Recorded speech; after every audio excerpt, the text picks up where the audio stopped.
Well, now to a Fox 5 exclusive. Vybz Kartel and the jailhouse interview you won't see anywhere else. That's right. The singer speaking out for the first time since being arrested 10 years ago. And the only one he's talking to is our Lisa Evers.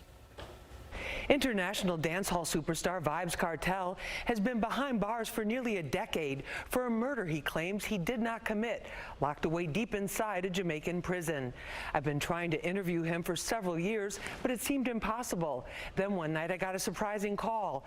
Adidja Palmer, better known as Vybz Kartel, was on the line, wanting to set the record straight.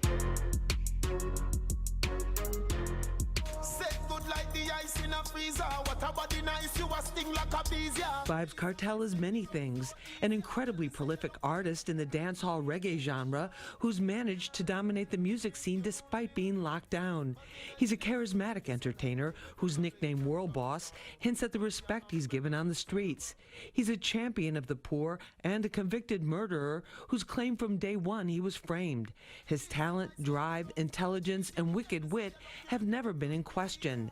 Now the only question is whether his last legal appeal to the highest court in the UK will determine he was convicted based on falsified phone evidence. A lot is on the line. He could be a free man by 2022 or an inmate for 30 or more years. It's enough to send anyone into depression, but not Vybz Kartel. I hope you're hearing me. Yes, yes. As you look around the cell that you're in right now, can you describe for us what that looks like? It's dark. It's hot.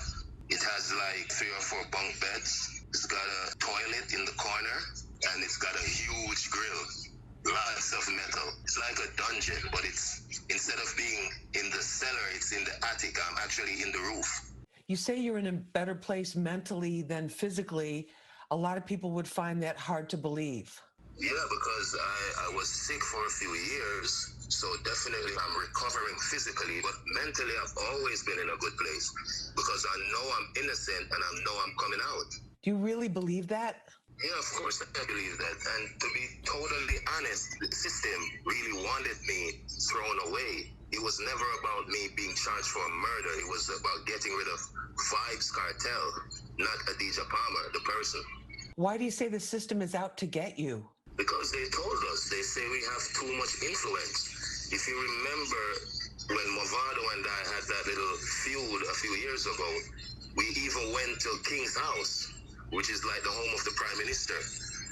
And they were telling us that, oh, we're leading the kids astray, and if we don't stop what we're doing, we're not going to get any permission to do shows and stuff like that. So it has always been about the influence that Vybz Kartel has. The dancehall music genre, like gangster rap, does not shy away from lyrics that talk about guns and street violence, as well as sexually explicit content. How do you keep your spirits up in prison? That's a good question. That's why I said I'm more mentally in a better place because I read a lot, I write a lot. You know, I watch movies, I listen to music, and I've met people here that are cool, like cool people that we can talk about stuff. You know, good friends along the way. So that's how I spent my time. You've had a lot of songs come out since you've been incarcerated. About how many songs have you written during this last decade that you've been behind bars?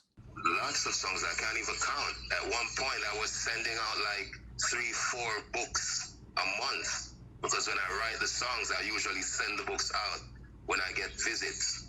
Thousands of songs, really. And I know all of them are not going to be able to get released maybe in the span of my career, but you know, I just keep writing and writing. It makes me better. Are you concerned that the conditions there are going to impact your health? I'm basically just thinking about going home now because everything is drawing to a close, so I'm not really worried about my health as much. I'm doing much better, you know, so it's all good. Kartel's attorney, Isop Buchanan, filed a fresh evidence appeal based on the findings of a British digital expert who found that his cell phone had been tampered with prior to his trial. It's expected to go before the Privy Council, second only to Queen Elizabeth in authority. Yes, God save the Queen, because she's the only one that can save me now. Despite the twists and turns in his legal saga, Kartel refuses to give up. Coming up tomorrow night, part 2 of my exclusive jailhouse interview. Kartel gets candid, not holding back about how he really feels. It's a side of him you've never seen before. Looking forward to that.